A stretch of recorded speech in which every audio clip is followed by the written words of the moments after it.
রাসূল সাল্লাল্লাহু আলাইহি ওয়াসাল্লাম বলেছেন, মানুষের হৃদয় যদি যররা পরিমাণ, ধুলাবালি পরিমাণ, ধূলিকণা পরিমাণ যদি ঈমান থাকে, আল্লাহ তাকে শাস্তি দিবে অথবা ক্ষমা করবে। ক্ষমা করে দিলে সে জান্নাতে চলে গেল। কিন্তু যদি আল্লাহ শাস্তি দেয়, ওই যে ধুলা পরিমাণ, আল্লাহ একটা সময় তার শাস্তি মওকুফ করে তাকে নিয়ে আসবে, তাকে জীবনের নহরে গোসল করায় তাকে পবিত্র করবে, তাকে জান্নাত দিবে। সুবহান। তুমি কি জানতে চাও না এই অপরাধটা কি? যেই অপরাধ না থাকলে মানুষের হাজার অপরাধ আল্লাহ চায় ক্ষমা করবে, অথবা তাকে শাস্তি দিয়ে ক্ষমা করবে। আল্লাহ চায় তাকে শাস্তি ছাড়া ক্ষমা করবে, অথবা আল্লাহ চায় তাকে শাস্তি দিয়ে ক্ষমা করবে, কিন্তু আল্লাহ ক্ষমা করবে। মানুষ শোনো, তুমি শোনো, ওই অপরাধ কি? যেই অপরাধ করে যদি তুমি ক্ষমা না চেয়ে মরে যাও। আমি শুরুতে তোমাকে বলেছি আমি আমিরাবাদের মানুষ,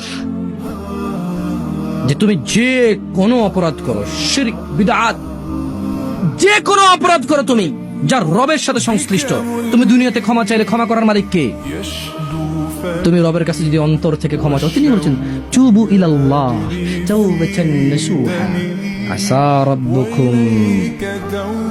মানুষ আল্লাহর দিকে ফিরে এসো, তওবা করে ফিরে আসো, তাওবাতান নাসুহা, একনিষ্ঠভাবে। আর সিগারেট খাবো না, দাড়ি আর কাটবো না, নামাজ আর ছাড়বো না, আল্লাহ ব্যতীত আর অন্য কোথাও মাথা নত করবো না, মসজিদ ব্যতীত অন্য কোথাও দান করব না। বলুন তো পৃথিবীর সবচেয়ে বড় অপরাধের নাম কি? আফসোস, আফসোস। আপনি যদি পৃথিবীর সবচেয়ে বড় অপরাধের নামই না জানেন, তাহলে ওই অপরাধে কি আপনি ওই অপরাধ করছেন, নাকি ওই অপরাধ থেকে আপনি মুক্ত আছেন, আপনি জানবেন কিভাবে? আপনি একটা জিনিস নামই জানেন না যে এটা একটা অপরাধ, এটার মানে এটার মানদণ্ড হচ্ছে এটা এই সাইজের অপরাধ। আপনি অপরাধেরও নাম জানেন না, অপরাধ এটার মানে সাইজও বুঝেন না। এখন আপনি যে এই অপরাধ থেকে মুক্ত আছেন, আপনি কিভাবে বুঝবেন? কি আমার কথা খারাপ লাগছে শুনতে? বলবো এভাবে? আপনারা রাগ করেন তো, আপনাদের সাথে মেলে না যে আমার কথা। আপনাদের কথা হচ্ছে হুজুরকে টাকা দিয়ে নিয়ে আসছি আমি, আমার টাকায় মাহফিলের প্যান্ডেল, আমার বাপের অনুমতিতে এখানে মাহফিল হয়েছে, কোথাও অনুমতি নাই। হুজুর কথা বলে একটাও বুঝি না, ঘটনা কি? আমি যা জানি হুজুর তার উল্টা বলে। আপনারা রাগ করেন, গালাগালি করেন, কিন্তু কোনোদিনও নিজে যা বলেন তা যাচাই করেননি, আর যারটা শুনে তার সাথে দ্বিমত তারটাও যাচাই করেননি। বড় আফসোস। আপনি মনে করেছেন এভাবে পার পেয়ে যাবেন। আমিরাবাদের মানুষ শুনুন, ইউবাশশিরুনহুম ইয়াওয়াদ্দুল মুজরিমু লাউ ইফতাদি মিন আযাবি ইয়াওমিযিন বিবানি। আল্লাহ বলেন সেদিন আপনি অপরাধীদেরকে দেখবেন, অপরাধী ব্যক্তি তার অপরাধের মুক্তিপণ হিসেবে আল্লাহকে দিবে তার সন্তান, ছেলে মেয়ে সব কটাকে আল্লাহকে দিয়ে বলবে, আল্লাহ এগুলোকে নেন, আমাকে ছেড়ে দেন। যাচাইয়ের সময় নেই। হুজুরের কাজ। হুজুর কি কারা কারা বলতে পারে হুজুর কোন দেশে ভাষা? আপনি তো এতটুকু বুঝেন না নিজেকে অনেক কিছু। আমি এখন বলতে পারি যে তুমি কি বুঝো, আর আমি অ্যাটলিস্ট এতটুকু বুঝি যে হুজুর তো উপস্থিত। যে লোক নাই তাকে হুজুর বলা যাবে না, কেন এটা আরবি ভাষা। আই মানি আমি, ইউ মানি তুমি, তাই বলি কি এটা অন্য কিছু মনে হয়ে যাবে নাকি? আই মানি তো আমি, ইউ মানি তো তুমি। এটাকে ইংলিশে কি বলে? পেপার। কি বলে? বাংলাতে কাগজ বলে। জিনিস কয়টা? নাকি দুটো হয়েছে তাই দুটো হয়ে যাবে? কোনটা? দুইটা হবে না। তার মানে নামের পার্থক্য। জিনিস কয়টা? একটা। আপনি তো বুঝতে চান না কথা, আপনি তো কথা বুঝতে চান না। নাম পরিবর্তন হলেই তো মানে ভাষা পরিবর্তন হলেই তো জিনিস পরিবর্তন হয়ে যায় না। অমুক অনেক বড় হুজুর, তর্ক করতেছেন চায়ের দোকানে, অথচ হুজুর বলতেছেন সেখানে নাই। তো আপনি কি বুঝেন? এবার বুঝেন আপনি। আমি আপনাকে বোকা বলতে এখানে আসিনি। আমি আপনাকে অনুরোধ করে বলছি যে আপনি কতটুকু বুঝেন এবার বুঝে নেন। আরবি যে ভাষা, আল্লাহ বলেছে ইন্না আনজালনা কুরআনান আরাবিয়্যান লাআল্লাকুম তাআকিলুন। ও মুহাম্মদ সাল্লাল্লাহু আলাইহি ওয়াসাল্লাম, আমি কোরআনটাকে আরবিতে নাযিল করেছি। সূরা ইউসুফে আল্লাহ বলছে যাতে আপনি বুঝতে পারেন, তো আমাকে আল্লাহ কোন ভাষায় সৃষ্টি করেছে বলেন তো? তো আমি যদি এখানে আরবিতে কথা বলি আপনি বুঝবেন? একে তো আপনি আরবিতে কথা বললে বুঝবেন না। আবার যদি আপনাকে বলি যে আপনি কথাটা আরবি বলতেছেন, কথাটা ভুল, আপনি মানতেও চান না। উনি অনেক বড় হুজুর, মানে উনি অনেক বড় উপস্থিত, এটা কিসের সম্মান হইলো কথাটা? এখন তো বলবেন যে আপনারা এত টাকা খরচ করে নিয়ে আসতে, আপনি হুজুরের অর্থ বুঝেন না। আরে আপনি তো হুজুরের অর্থ বুঝেন না, আপনাকে কি বস করবো? বলেন, আপনি তো এটাই বুঝেন না। আপনি মনে করতেছেন যে এটা কোনো বিষয় হলো কথা বলার। আরে আমি তো বলি আপনি এটাই তো বুঝেন না, যেটা বিষয় না এটাই তো আপনি বুঝেন না, আবার বিষয় কি বুঝবেন? যাই হোক, এখানে কাউকে ছোট করতে আসেনি। শুনুন মানুষ, আল্লাহকে ভয় করুন। মসজিদের আজান হয়ে গেলে আপনার কাছে কোনো উপায় নেই। আপনার মা মরে গেলে কি জীবন দিতে পারবেন? জীবন দিতে পারবেন? এই ছেলে, তুমি দাঁড়াও, দাঁড়াও, দাঁড়াও। ওকে কি এখানে মেয়ে বানাইতে পারবেন? কেউ আসে ফু দিলেও মেয়ে হয়ে যাবে? বসো। এই তুমি দাঁড়াও। কেউ আছে ওকে ফু দিলে মৃত্যু করে দিবে? কেউ কি আছে যুবককে ফু দিয়ে মৃত্যু করবে? আছে? ওকে ওর 2 ইঞ্চি কম করে দিবে হাইট, ওর উচ্চতা কমাই দিবে? আছে কেউ? ওরে ইনস্ট্যান্ট এখন ওরে 1 বিঘত উপরে লম্বা করে দিবে? পারবে কেউ? পারবে না। সালাতও ছাড়তে পারবেন না, কোনো অপশন নেই। বসো। ইসলামে এমন একটা ফাঁক ফোকর নাই, এমন একটা অপশনই নাই যে নামাজ পড়া না পড়লেও চলবে, রোজা না রাখলে চলবে, আরেকজনে রেখে দেবে, টাকা দিয়ে দেবো, আমি অসুবিধা, আমি অসুস্থ, হজ আমি পারিনি, আমার ছেলে সন্তানের টাকা পয়সা হয়েছে, আমি নিয়ত করেছিলাম মরে গেছি, আরেকজনকে পাঠাই দিয়েছে আমার বদলে, করে ফেলবে। আমি এখন দরিদ্র, জাকাত দিতে পারি না, হঠাৎ করে পয়সা হলো হয়েছে, জাকাত দিয়ে দেবো।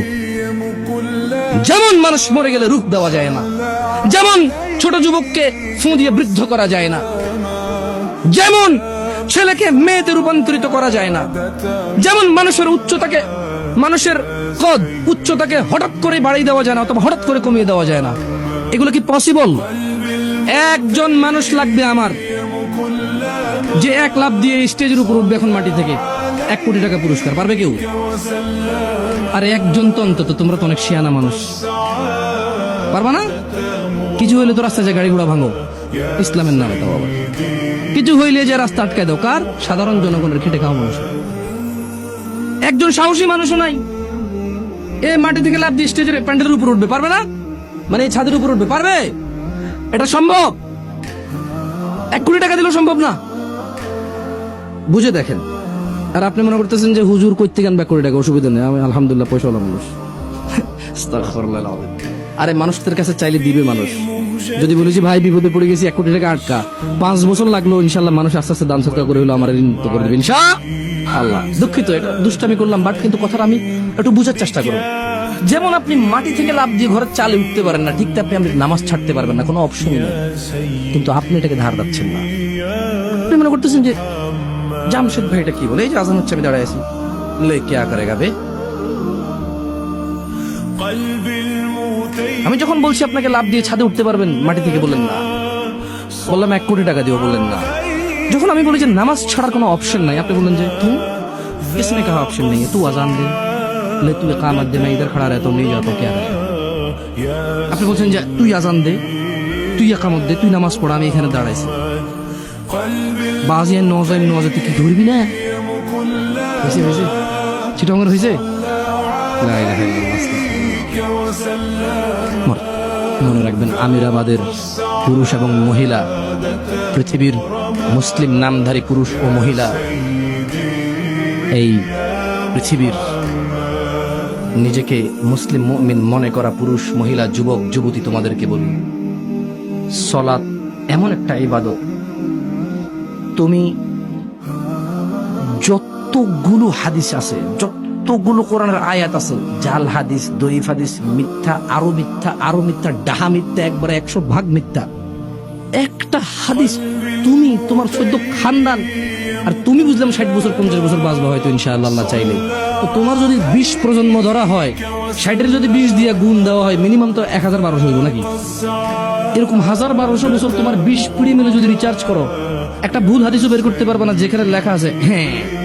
যদি আপনি এইরকম হইয়া যান, তাহলে আপনি নামাজ না পড়িয়েও চলাফেরা করিতে পারিবেন, এরকম বাইরে করতে পারবে না। এমন ইবাদত এটা। বুড়া পড়বে, জোয়ানে পড়বে, যুবকে পড়বে, সুস্থ পড়বে, অসুস্থ পড়বে, পা নাইওয়ালা পড়বে, পা আছেওয়ালা পড়বে, সফরে পড়বে, বাড়িতে পড়বে, বেড়াইতে গেলে পড়বে, কর্ম অবস্থায় পড়বে, বোঝো নাই কথা, বৃষ্টির দিনে পড়বে, খরার দিনে পড়বে, প্রয়োজনে দুই উক্ত একসাথে পড়ে ফেলবে। যদি কোনো ন্যাচারাল ক্রাইসিস থাকে, যদি কোনো আল্লাহর পক্ষ থেকে কোনো ক্রাইসিস তৈরি হয়, বন্যা, এই সেই প্রবল বৃষ্টি, মানুষ যেতে পারবে না মসজিদে, তাই জোহর একত্রিত হয়েছে, জোহর আসর পড়ে ফেলেছে, ভিন্ন কথা, কিন্তু পড়তেই কি বলো। আল্লাহ নবী বলেছে যে যে ব্যক্তি সালাত ত্যাগ করলো সে কুফরি করলো। আল্লাহ নবী বলছে সালাত ত্যাগকারী কাফের। তুমি নিজেকে মুসলিম বলতেছো, তুমি কোন নবীর উম্মত বলো? বলো, বলতে পারবো না? মানে মুহাম্মদ সাল্লাল্লাহু আলাইহি ওয়াসাল্লাম বলছে যে সালাত ছাড়লো সে কুফরি করলো।